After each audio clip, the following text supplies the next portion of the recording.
जय हिंद साथियों। आज की हमारी क्लास 4 अक्टूबर की डेली करंट अफेयर्स की क्लास है, जिसके अंतर्गत हम बात करेंगे कुछ महत्वपूर्ण प्रश्न। तो चलिएगा इस क्लास को स्टार्ट करते हैं। आज का हमारा पूछा गया प्रश्न है दोस्तों, काला महादेश के नाम से किसे जाना जाता है। 4 ऑप्शन आपके सामने हैं। सही आंसर आप लोगों को कमेंट बॉक्स में लिखकर जरूर देना है। चलिए पहले प्रश्न की तरफ चलते हैं। आज का हमारा पहला क्वेश्चन है दोस्तों, भारतीय वायुसेना के नए उप प्रमुख कौन बने हैं।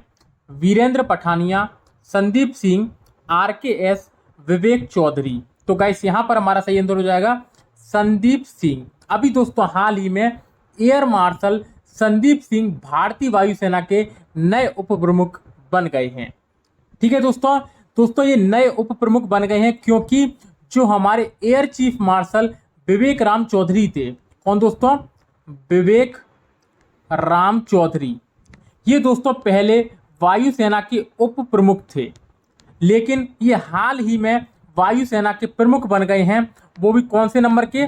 27वें नंबर के ये वायुसेना के प्रमुख बन गए हैं। तो अब दोस्तों वायुसेना के नए उप प्रमुख कौन बन गए हैं? संदीप सिंह। विवेक राम चौधरी ने किसका स्थान लिया था? RK भदौरिया का। किसका दोस्तों? RK भदौरिया जो हमारे वायुसेना प्रमुख थे, उनका स्थान किसने लिया? विवेक राम चौधरी ने। और अब उप प्रमुख कौन बन गए हैं? संदीप सिंह। ठीक है गाइस, तो ये एक अच्छा क्वेश्चन है जिसे हमें याद रखना है। यदि दोस्तों हम वायुसेना के बारे में बात करें, तो इसकी स्थापना 8 अक्टूबर 1932 को हुई थी। कब? 8 अक्टूबर 1932 को हुई थी। इसी कारण प्रतिवर्ष 8 अक्टूबर को वायुसेना दिवस मनाया जाता है। कौन सा दोस्तों? वायुसेना दिवस मनाया जाता है। ठीक है गाइस, नई दिल्ली में इसका क्या है? मुख्यालय है। और अभी प्रेजेंट टाइम पे वायुसेना के प्रमुख कौन हैं? विवेक राम चौधरी। विवेक राम चौधरी। और दोस्तों उप प्रमुख कौन है? संदीप सिंह। ठीक है गाइस, तो ये सारी बातें हमें इस क्वेश्चन में अच्छे से याद रखनी है, पेपर की दृष्टि से महत्वपूर्ण है। चलिए दोस्तों नेक्स्ट क्वेश्चन पे चलते हैं। अगला क्वेश्चन है दोस्तों, हाल ही में किस राज्य के चिन्नौर चावल को GI टैग प्रदान किया गया है? हरियाणा, मध्य प्रदेश, पंजाब, उत्तराखंड। तो गाइस यहाँ पर हमारा सही आंसर हो जाएगा मध्य प्रदेश। अभी दोस्तों हाल ही में मध्य प्रदेश राज्य के चिन्नौर चावल को GI टैग प्रदान किया गया है। ठीक है गाइस, तो महत्वपूर्ण क्वेश्चन है, इसे हमें याद रखना है। दोस्तों जो चिन्नौर चावल है उसमें राइस ब्राउन की मात्रा कितनी है? 20 से 21% राइस ब्राउन की मात्रा है। किसकी? राइस ब्राउन की मात्रा है। दोस्तों नॉर्मल चावल में कितनी रहती है? तो नॉर्मल चावल में 17 से 18% रहती है, लेकिन चिन्नौर चावल में यही 20 से 21% है। दोस्तों कृषि विभाग ने इसको लेकर 2019 में GI टैग का दावा पेश किया था। कब दोस्तों? 2019 में GI टैग का दावा पेश किया था, जो कि अब हाल ही में अप्रूव हो चुका है और चिन्नौर चावल को GI टैग प्रदान कर दिया है। ठीक है गाइस, तो ये एक अच्छा क्वेश्चन है जिसे हमें याद रखना है। यदि दोस्तों हम GI टैग के बारे में बात करें, तो इसकी दोस्तों स्थापना 1999 एक्ट के तहत 2003 में हुई थी। कब दोस्तों? 2003 में हुई थी, क्योंकि 2003 में ये लागू हुआ था। ठीक है गाइस, 2004 में पहला GI टैग दार्जिलिंग की चाय को दिया गया। किसको दोस्तों? दार्जिलिंग की चाय को दिया गया। और ये जो GI टैग है वो 10 वर्षों के लिए दिया जाता है। कब दोस्तों? 10 वर्षों के लिए दिया जाता है। और GI टैग का स्लोगन क्या है? तो अतुल्य भारत की अमूल्य निधि। क्या दोस्तों? अतुल्य भारत की अमूल्य निधि। ये है दोस्तों GI टैग का स्लोगन। ठीक है गाइस, तो इस वाली बात को हमें अच्छे से याद रखना है। चलिए दोस्तों नेक्स्ट क्वेश्चन पे चलते हैं। अगला क्वेश्चन है दोस्तों, हाल ही में ऑटोमोटिव स्किल डेवलपमेंट काउंसिलिंग के नए अध्यक्ष कौन बने हैं? विनोद अग्रवाल, अमित कुमार, ओम प्रकाश, निकुंज श्रीवास्तव। तो गाइस यहाँ पर हमारा सही आंसर हो जाएगा विनोद अग्रवाल। अभी दोस्तों हाल ही में ऑटोमोटिव स्किल डेवलपमेंट काउंसिल ने ऑटोमोबाइल उद्योग के दिग्गज विनोद अग्रवाल को अपना अध्यक्ष नियुक्त किया है। दोस्तों जो विनोद अग्रवाल हैं वो वर्तमान में वीई कॉमर्शियल व्हीकल्स लिमिटेड के प्रबंध निदेशक और सीईओ हैं। कौन दोस्तों? वीई कॉमर्शियल व्हीकल्स लिमिटेड के प्रबंध निदेशक और सीईओ हैं, वीईसीवी, यानी कि वीई कॉमर्शियल व्हीकल्स लिमिटेड के प्रबंध निदेशक और सीईओ हैं। इन्होंने दोस्तों किसका स्थान लिया है? तो निकुंज सांगी का। किसका दोस्तों? निकुंज सांगी का इन्होंने स्थान लिया है। ठीक है गाइस, तो महत्वपूर्ण क्वेश्चन है ये, इसको हमें अच्छे से याद रखना है। चलिए दोस्तों नेक्स्ट क्वेश्चन पे चलते हैं। अगला क्वेश्चन है दोस्तों, आयुध निदेशालय के पहले महानिदेशक कौन बने हैं? R S Sharma, Nikunj Tripathi, Hamid Ansari, R Sheikh. तो गाइस यहां पर हमारा सही आंसर हो जाएगा आर शेख। अभी दोस्तों हाल ही में आर शेख ने आयुध निदेशालय के पहले महानिदेशक के रूप में पदभार ग्रहण किया है। ठीक है गाइस, तो महत्वपूर्ण क्वेश्चन है, इसे हमें याद रखना है। दोस्तों एक क्वेश्चन और याद रखना है कि इन्हें संगठन में अनुकरणीय सेवाएं देने के लिए 2020 में आयुध रत्न पुरस्कार से सम्मानित किया गया था। किससे दोस्तों? आयुध रत्न पुरस्कार से सम्मानित किया गया था। ठीक है गाइस, तो महत्वपूर्ण क्वेश्चन है, इसे हमें याद रखना है। चलिए दोस्तों नेक्स्ट क्वेश्चन पे चलते हैं। अगला क्वेश्चन है दोस्तों, हाल ही में इंडियन सोसाइटी ऑफ एडवर्टाइजर्स के नए अध्यक्ष कौन बने हैं? मुकेश पांडे, सुनील कटारिया, सिद्धार्थ पुरी, नवनीत कौर। तो गाइस यहां पर हमारा सही आंसर हो जाएगा सुनील कटारिया। दोस्तों अभी हाल ही में Sunil Kataria Indian society of advertisers के नए अध्यक्ष बन गए हैं। दोस्तों जो आईएसए है इंडियन सोसाइटी ऑफ एडवर्टाइजर्स, ये दोस्तों वर्ल्ड फेडरेशन ऑफ एडवर्टाइजर्स का संस्थापक सदस्य है। तो दोस्तों हमें अच्छे से याद रखना है कि इंडियन सोसाइटी ऑफ एडवर्टाइजर्स के नए अध्यक्ष कौन बने हैं? सुनील कटारिया। ठीक है गाइस, चलिए नेक्स्ट क्वेश्चन पे चलते हैं। अगला क्वेश्चन है दोस्तों, हाल ही में सेक्रेड पोर्टल को किस मंत्रालय ने विकसित किया है? सामाजिक न्याय मंत्रालय, अधिकारिता मंत्रालय, उपरोक्त दोनों, इनमें से कोई नहीं। तो गाइस यहां पर हमारा सही आंसर हो जाएगा उपरोक्त दोनों। अभी दोस्तों हाल ही में सेक्रेड पोर्टल को सामाजिक न्याय और अधिकारिता मंत्रालय के द्वारा शुरू किया गया है। दोस्तों सेक्रेड का फुल फॉर्म क्या होता है? तो सीनियर एबल सिटीजन्स फॉर री एम्प्लॉयमेंट इन डिग्निटी। क्या दोस्तों? मैं लिख देता हूं यहां पर, सीनियर एबल सिटीजन्स फॉर री एम्प्लॉयमेंट इन डिग्निटी। ठीक है दोस्तों, ये है सेक्रेड का फुल फॉर्म।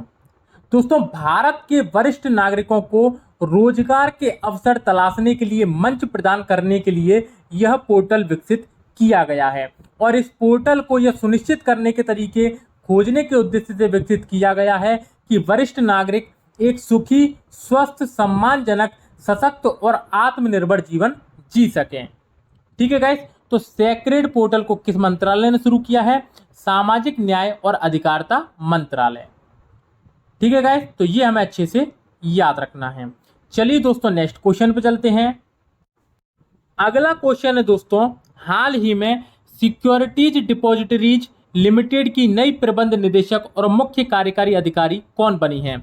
अर्पिता खन्ना, पद्मजा चंद्रू, दिशा भट्टाचार्य या इनमें से कोई नहीं। तो गाइस यहां पर हमारा सही आंसर हो जाएगा पद्मजा चंदू। अभी दोस्तों हाल ही में सिक्योरिटीज डिपॉजिटरीज लिमिटेड की नई प्रबंध निदेशक और मुख्य कार्यकारी अधिकारी कौन बनी हैं? पद्मजा चंदू। दोस्तों ये किसकी जगह लेंगी? तो ये जीवी नागेश्वर राव की जगह लेंगी। किसकी? जीवी नागेश्वर राव की जगह लेंगी। ठीक है गाइस, तो ये हमें अच्छे से याद रखना है। यदि दोस्तों हम सिक्योरिटीज डिपॉजिटरीज लिमिटेड के बारे में बात करें तो इसकी स्थापना 8 अगस्त 1996 में हुई थी। कब? 8 अगस्त 1996 में हुई थी। मुंबई में इसका मुख्यालय है और इसकी प्रबंध निदेशक और मुख्य कार्यकारी अधिकारी कौन है? पद्मजा चंद्रू। ठीक है गाइस, तो इसको हमें अच्छे से याद रखना है। चलिए दोस्तों नेक्स्ट क्वेश्चन पे चलते हैं। अगला क्वेश्चन है दोस्तों, नृत्य और संगीत का उत्सव नट संकीर्तन किस राज्य में मनाया जाता है? मणिपुर, हरियाणा, उत्तराखंड, असम। तो गाइस यहाँ पर हमारा सही आंसर हो जाएगा मणिपुर। अभी दोस्तों हाल ही में मणिपुर राज्य में नट संकीर्तन मनाया गया है। दोस्तों ये 3 दिवसीय उत्सव है। कितने दोस्तों? ये 3 दिवसीय उत्सव है। और नट संकीर्तन एक तरीके का कृष्ण भजन है। क्या है दोस्तों? कृष्ण भजन है जो सीवरल स्वदेशी लय को संकेंद्रित करता है। ठीक है गाइस, तो नट संकीर्तन किस राज्य में मनाया जाता है? मणिपुर राज्य में। दोस्तों ऐसे प्रश्न ही पेपर में पूछे जाते हैं, इसलिए हमें इन्हें अच्छे से याद रखना है। चलिए दोस्तों नेक्स्ट क्वेश्चन पे चलते हैं। अगला क्वेश्चन है दोस्तों, a taste of the Liverpool way a recipe for success पुस्तक को किसने लिखा है? अर्पिता सेन, मोना नेम्मर, जुम्पा लहरी, इनमें से कोई नहीं। तो गाइस यहाँ पर हमारा सही आंसर हो जाएगा मोना नेम्मर। अभी दोस्तों हाल ही में a taste of the Liverpool way a recipe for success पुस्तक को किसने लिखा है? मोना नेम्मर ने। तो दोस्तों अच्छी पुस्तक है, इसको हमें अच्छे से याद रखना है। चलिए दोस्तों नेक्स्ट क्वेश्चन पे चलते हैं। अगला क्वेश्चन है दोस्तों, वृद्ध व्यक्तियों का अंतर्राष्ट्रीय दिवस 2021 कब मनाया गया है? 1 अक्टूबर, 2 अक्टूबर, 4 अक्टूबर या इनमें से कोई नहीं। तो गाइस यहाँ पर हमारा सही आंसर हो जाएगा 1 अक्टूबर। अभी दोस्तों हाल ही में वृद्ध जनों के लिए अंतर्राष्ट्रीय दिवस 2021 कब मनाया गया है? 1 अक्टूबर को मनाया गया है। दोस्तों इस दिवस को मनाने का उद्देश्य है बुजुर्गों को प्रभावित करने वाले मुद्दों के बारे में जागरूकता बढ़ाना और समाज में वृद्ध लोगों द्वारा किए गए योगदान की सराहना करना। ठीक है गाइस, तो ये है इस दिवस का प्रमुख उद्देश्य। यदि दोस्तों हम 2021 की थीम के बारे में बात करें इसकी, तो वृद्ध व्यक्तियों के लिए दोस्तों थीम रखी गई है digital equity for all ages. क्या दोस्तों?